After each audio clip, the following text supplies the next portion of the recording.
celebrating International Women's Day, which is later this week. And so each year we have International Women's Day celebrated. And this year it will be on Saturday. But we felt it was important to have a special post-cabinet press briefing that brought together all of the women that are in cabinet. And they're all here with you today, and you all see them on the news all the time. But it's important that we celebrate women in leadership. Around the world, International Women's Day is a day to speak about the need for more women in leadership. And here we have many of them here with us this morning who are just exemplary leaders. Now, each of them will be given some time to speak about things in their portfolio area. I won't go into my portfolio area. Suffice to say, I need to just say something about each of the women who are here. And the first one, from my experience, the Honorable Olivia Babsy Grange. I met her many, many moons ago when I was a young public sector worker here at the office of the Prime Minister. And she was the most warm person to me, even with her high stature.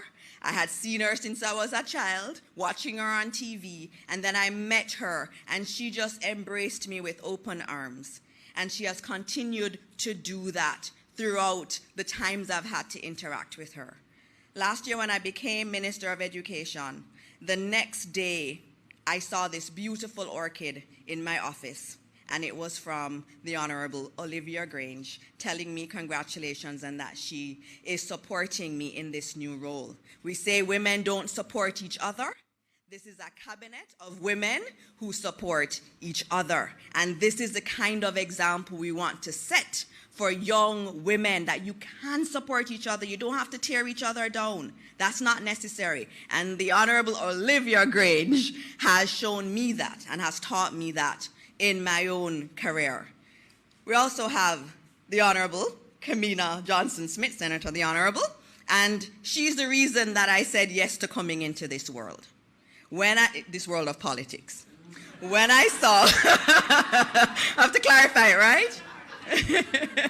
When I saw her deciding to come into this world and knowing her as a really exceptional attorney and just an exceptional person, and to see her want to serve her country in this way and to go up against a lot of negativity at times and battles in the Senate, and I saw it, and I would occasionally send her a little note and saying, you have a lot of people supporting you.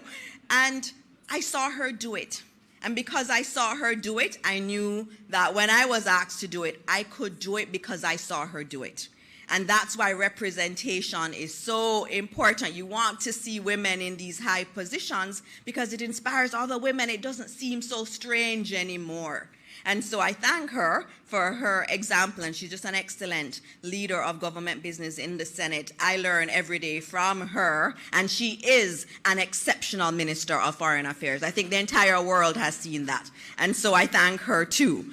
And then I'm going to go to our first woman who has ever been appointed Minister of Finance and the Public Service. We've never had a woman be Minister of Finance, and the Honorable Favour Williams broke and shattered that ceiling that was there. And she is just wonderful in her calmness. I don't have any doubt about her economy in her hands. And I remember we switched, she gave me her position when she was elevated, right?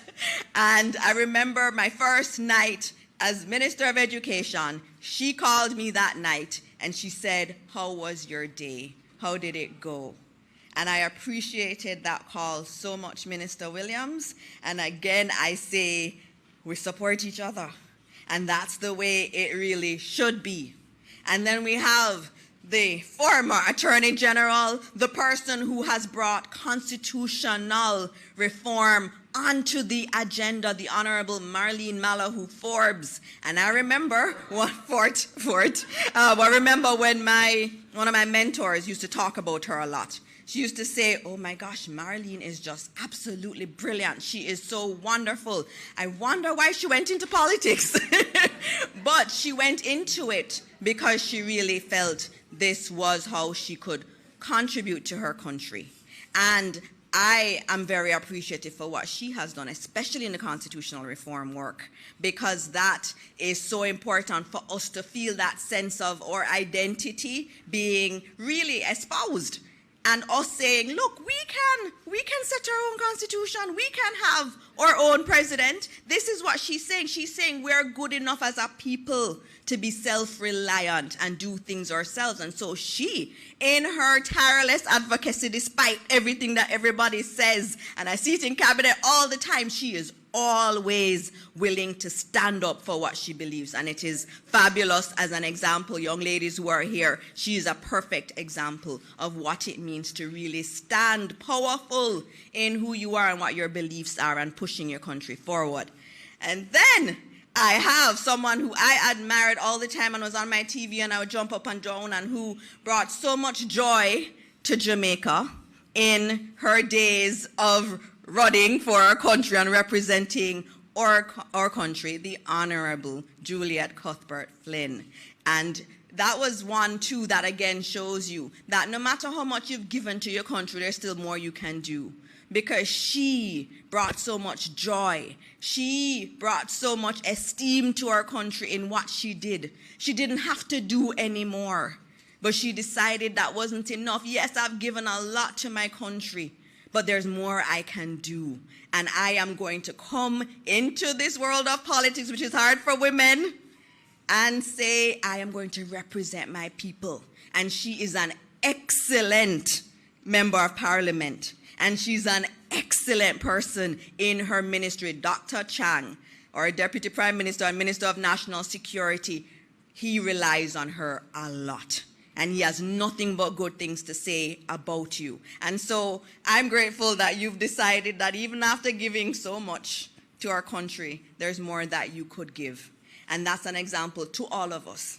Anything we can do for our country, we need to do it. And so those were my comments. I don't have anything on my area. And obviously I have to acknowledge the first woman who was Cabinet Secretary.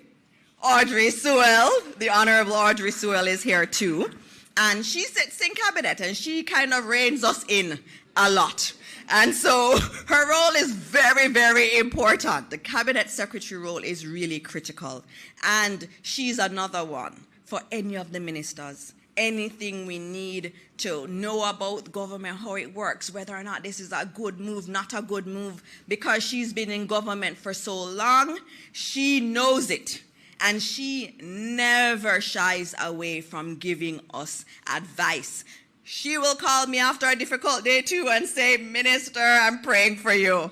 And those are just wonderful things. And so as I end and I call our First Minister, I just want us to again acknowledge these wonderful leaders in our country.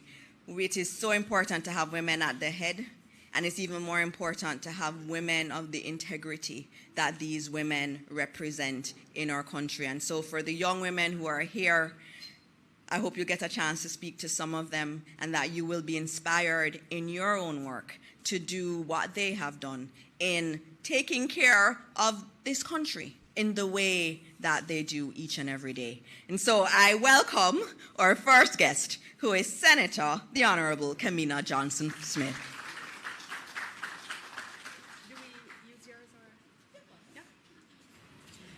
Thank you so much, Dana, for your kind words, your never-failing encouragement, and most importantly, perhaps for bringing us together this morning and for conceptualizing this special post-cabinet press briefing at such an important time as we inch towards International Women's Day. You make an excellent point when you say across the world, gender empowerment, gender equality, the empowerment of women and girls.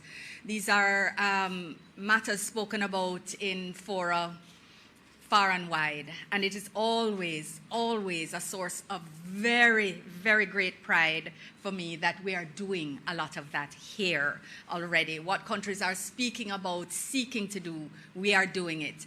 All battles not won, but we have achieved so much more than so many others, and it is a source of great pride for me. On the note of pride, I am proud to be here as part of this incredible group of women this morning. I am proud to call Assistant Cabinet colleague Babsy Grange, who is an icon in so many sectors of Jamaica. You are the best Minister of Culture, the best Minister of Entertainment, the best Minister of Sports, and the best Minister of Gender ever. And then put together, it gives us that much more pride in your abilities, your connection with your communities and your constituency. You have a challenging constituency, but you have always led with an unequivocal sense of yourself and have really, what's the word? But you have demonstrated what it is to be a woman in leadership from when you may have been one of a much smaller number. So absolutely, you have not only walked through the doors, you have opened it, and you have kept the doors open for all of us, and we respect that very, very much. To also be here sharing space with the first female Minister of Finance and the Public Service, which is a fact I don't think we celebrate enough. Thank you, Dana, again for bringing it up, because it is phenomenal. And when Minister Williams was switched to this portfolio, you just felt that she was in her space. She was in the space of great comfort with her numbers, with the economy, with the issues that need to be managed in her very clear, integrous, and methodical way, as is required for a Minister of Finance. So we are extremely proud of you, and we hope everyone will be tuning in to watch the first female Minister of Finance present her maiden budget on the 11th of March at 2 p.m. Be nowhere else. If you're can't be in Parliament, be on the TV watching it PBCJ Live, right? Excellent. Minister Grange is seated beside Minister Cuthbert Flynn, who, as you have just heard, not only a former Olympian, but she brings that steel spine to the ministry. And when she was at the Ministry of Health, she made an impact, a heavy mark there, bringing compassionate leadership in every sphere. And I want to just say how much I commend your strength as a parliamentarian and as a minister, and say I respect you 100%. And have you seen her biceps? Hashtag goals, goals, goals, hashtag goals. Minister Malahoo Fort, you have just heard amazing things about, but she just lends her absolute mastery of procedural matters and legal analysis to this massive project that we have before us of constitutional reform. This is historical times we're living in, you know, people. We're listening and we're looking and we're seeing it, because this is somebody who is right beside me that can, I'm taller than them, I'm shorter than them, somebody I can see, but history-making times. And I think sometimes we lose a little bit of that side, but you're doing phenomenal work, Minister, so continue. We are all behind you. And of course, Minister Dana, who has so many incredible skills that really the Prime Minister could put her in any ministry. He has switched her twice already, and she has been phenomenal at all, because she brings a multifaceted set of skills to the cabinet, and really would do well in any space, and is excelling, bringing another type of energy and another set of eyes to the Ministry of Education, Youth and Information, and Skills, and ensuring that the digital space comes into everything that we do. CABSEC, you are the first.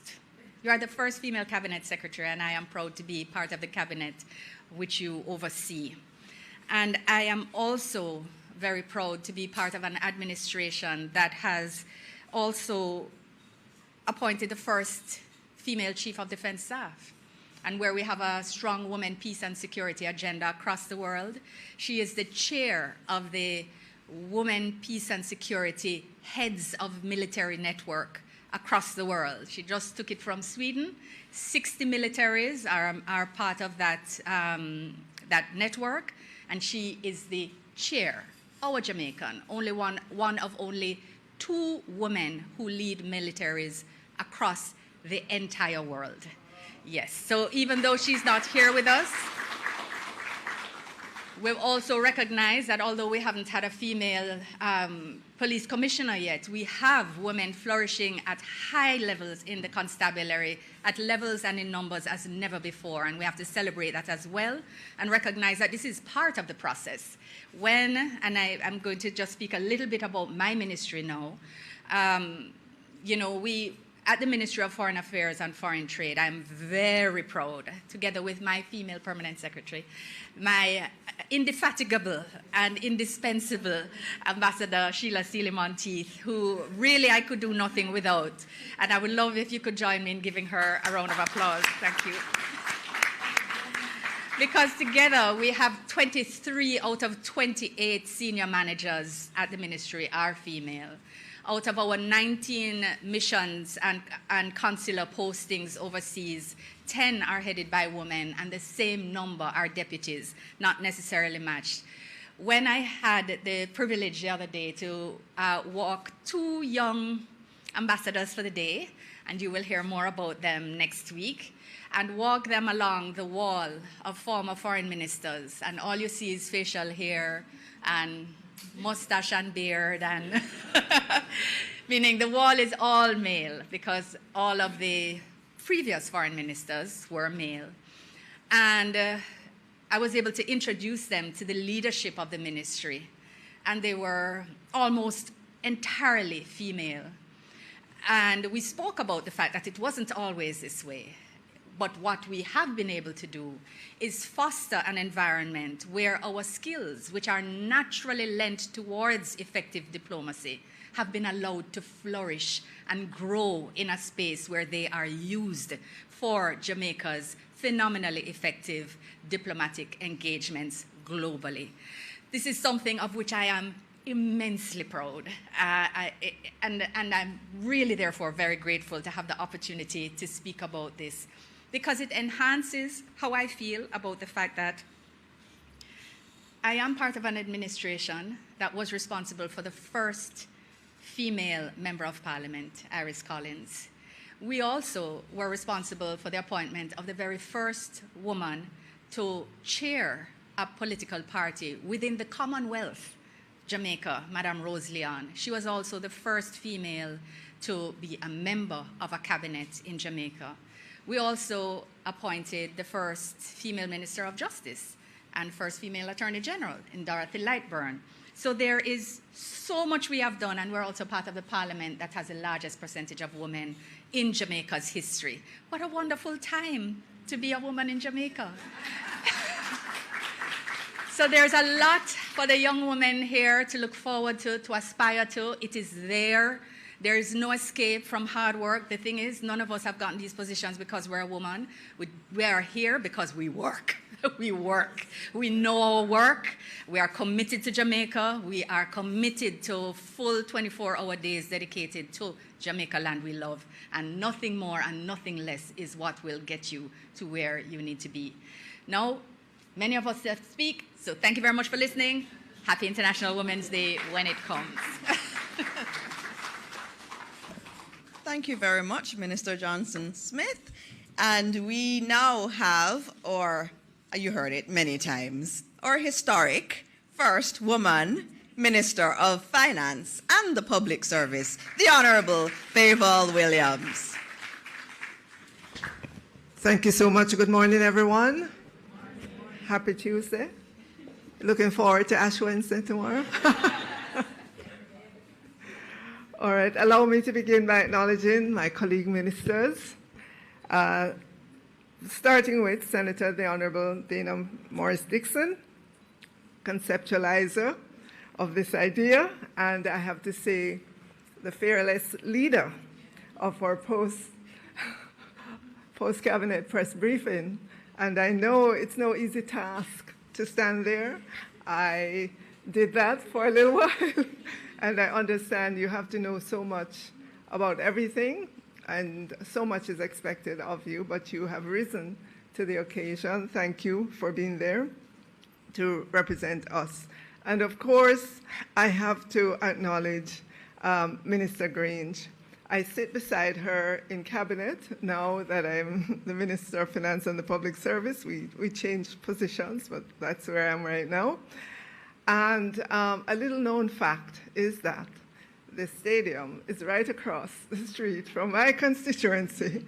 So you can imagine the pressure that I put on Minister Grange for tickets for all these events. My constituents put it on me, I put it on her. And she's always so gracious. She'll always call me up. I've got a few more tickets for you. Thank you, Minister Grange. Thank you. And I agree with everyone else. Minister Grange, you're an icon. Absolutely, yes. Let me acknowledge as well Minister Juliet Cuthbert-Flynn. And I know she sits behind me in Parliament, and I can depend on her to be that bulldog.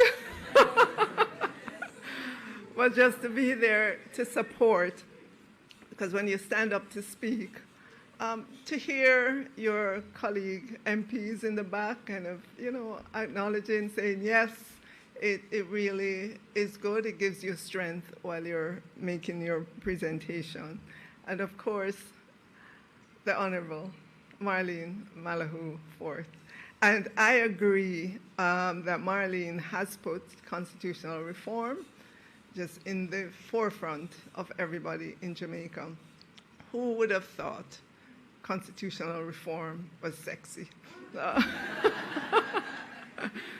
It is. And it's good, I'm sure across the education system, our children are learning a lot about the country's history, about how it's governed, but also they are learning that we can decide the course of our country. And Kamina, the runner, she didn't tell you that, but she is an avid runner, yes. Just on the world stage representing Jamaica, and she does so flawlessly. Yes, we're happy to have her. Let me acknowledge all our permanent secretaries who are here this morning. You have no idea how much work our permanent secretaries do across our ministry. Their position is, I can't even begin to tell you just the demands on their time, what's expected of them, and they always make their ministers look good, getting them the information, presenting everything. But let me back up a bit. CABSEC, looked like I sailed over your head. But I want to especially acknowledge you as well, our first female cabinet secretary, and as was said earlier on, one that really helps us because you have such a depth of knowledge across different ministries, across government, and we appreciate it very well. So I feel honored to be here today at this very special all-female post-cabinet press briefing. As the Minister of Finance and the Public Service, I lead a portfolio that I believe is at the heart of Jamaica's economic management and national development.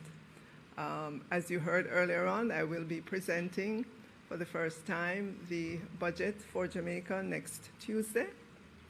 And I am really looking forward to presenting the budget to the people of Jamaica. This government has been a very responsible government, and we will again demonstrate that next week. So the efforts on a day-by-day basis focuses on monitoring, maintaining fiscal discipline, ensuring that everything we do is geared towards not only meeting targets, but also considering the lives of all Jamaicans out there. It goes beyond balancing the books. And I believe that my leadership in government is fueled by a commitment to service to my country and to the people of Jamaica. I just want to say, long before I came into the politics, I volunteered to be the president of my community association. And I know a lot of people shy away from service, and at the time I didn't know it, that it was the ideal preparation for a position as a member of parliament. The community was just a microcosm of a constituency, yes. And so I want to say to all our ladies, all the women, young girls growing up, service is good. Service in your schools, in your classrooms, when you're in tertiary institutions, in your community, because it gets you interacting with persons from all walks of life. It builds your own character. It helps you to remain grounded. And so I would encourage that. I'm not going to say it is the way into politics, but it's, I'm just giving the example of my life as well. Let me acknowledge, which I didn't do, all the women who are here this morning in your own right. You are beautiful, you're leaders in your sphere, and I want you to continue to be that way, to be positive in all things. I want all women across Jamaica to know that your voice matters and that your engagement is necessary and invaluable to building the great Jamaica land we love. So to every female listening, know that ambition is not personal, it is national, it is global. Our country needs you, and so let's accelerate action together. Let us continue to build a better Jamaica. Let us continue to build on what we have and to move forward with velocity. And in this position that I occupy, know that I will be carrying the voice of women's issues as well, Minister Grange. And as I look at the budget, I want every woman to be reflected in that budget as well. Thank you so much.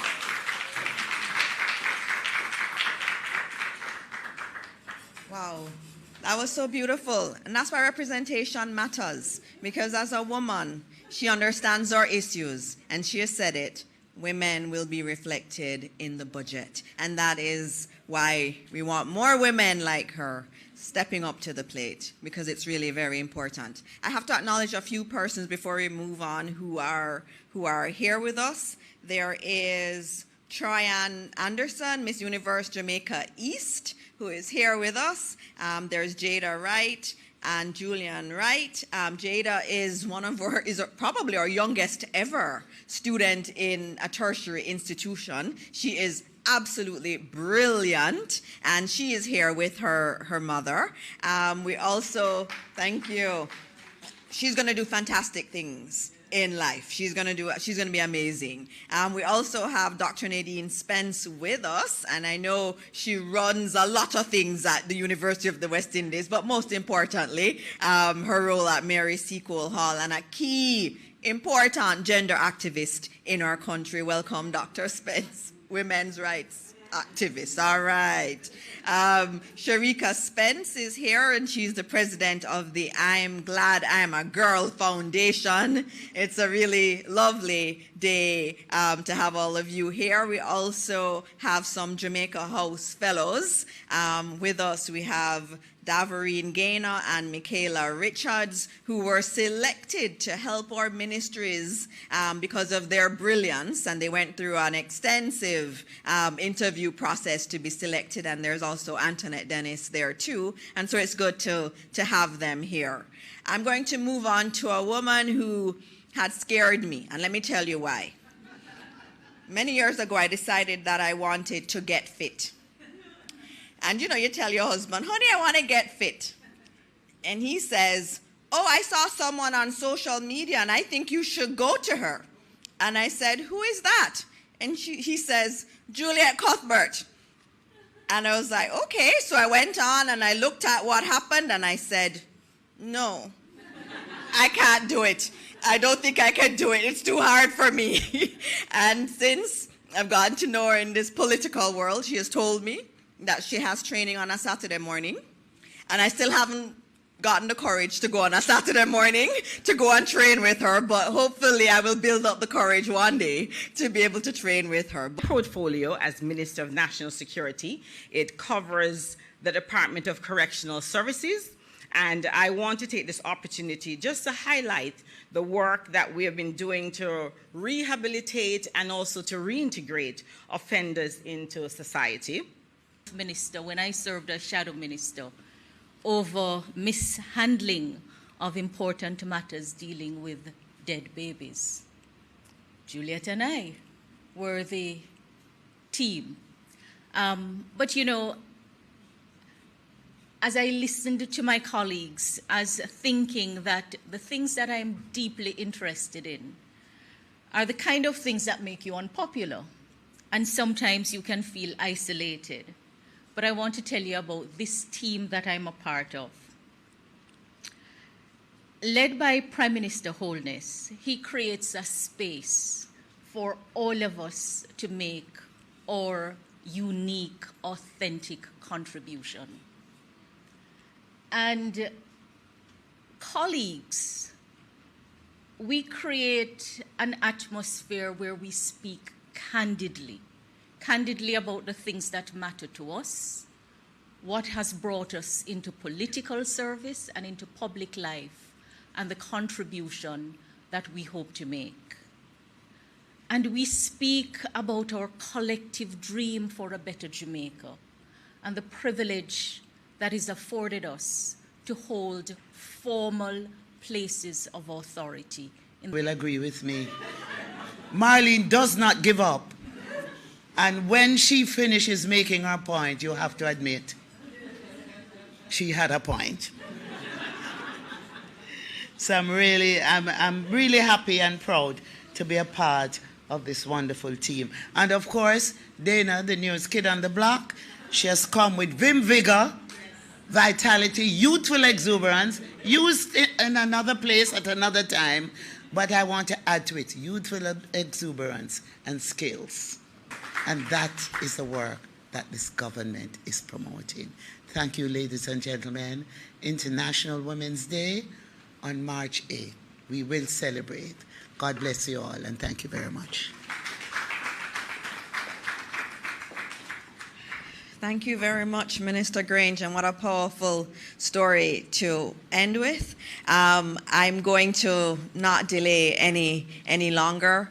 We have with us our Prime Minister, Dr. the Most Honorable Andrew Holness, and I now invite him to the podium to speak at this special postcab celebrating the women of Cabinet and all Jamaican women.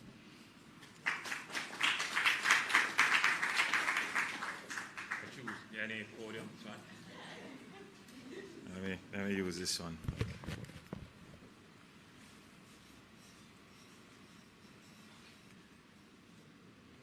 Honorable ministers,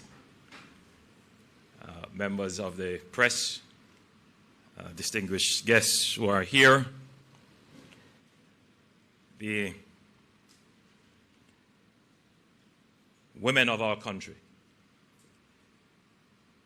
Today we come together to celebrate the strength and resilience of Jamaican women on International Women's Day. And it's more than just the courtesy recognition.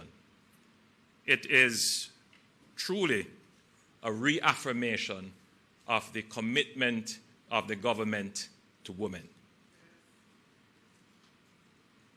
It is a demonstration of the progress that the nation has made, particularly by supporting and empowering women.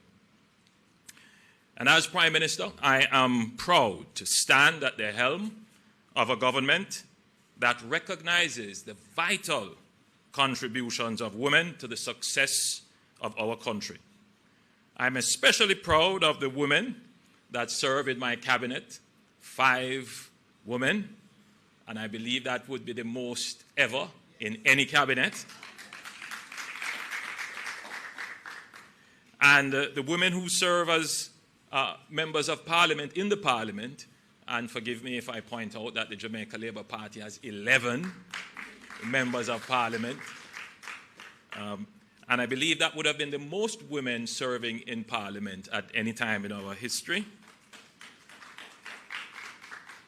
We note as well that 38% of the Senate are women. Yes. I don't mean to brag, but I have appointed the first cabinet secretary, who is a woman, the first female Minister of Foreign Affairs, the first female Minister of Finance, and of course, the first head of the Armed Forces of Jamaica, and only one of 2 internationally. These women are leaders, decision makers, and trailblazers.